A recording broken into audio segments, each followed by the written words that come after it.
खुशी मिला था। हम दोनों भाई एक साथ लाइव आए थे। आप भैया लोगों के साथ मस्ती करते रह जाए। अब ना जाने अचानक यार सब चीज़ अब तो काम धाम भी चालू हो रहा है। जौन भी ने प्रोग्राम भी रहे 3-4 गो जौन फेल भइल है तत्काल में। सब बैनर पोस्टर जौन भी मराई रहा सब भाई लोग तो जानता रहा कि हाँ धीरे की तबीयत खराब है। तो हम भी ना जानते रहे कि हम भी जानते रहे कि फीवर भइल बा, बुखार बा, कोई बात नहीं है, नॉर्मल बुखार बा। लेकिन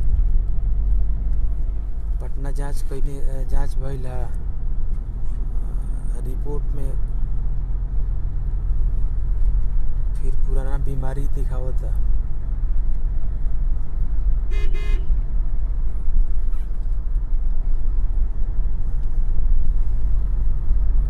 के इच्छा बहुत भाई लोग फोन ना उठावत नहीं 10 दिन ले। जो नंबर भी बोल रहे 97 98 33 66 94 वाला बन रहा था। तो हमार लगातार 10 दिन से फीवर आवत रहा। तो हम कहनी कि ऐसे सर्दी जुकाम होत जात रहेला, वही से फीवर आवत है। लेकिन जांच भइला तो फीवर वो कारण से ना जौन बीमारी बा इन्फेक्शन बा वही से फीवर आवतला। तो नहीं जाते ये पटना से दिल्ली जाते नहीं है।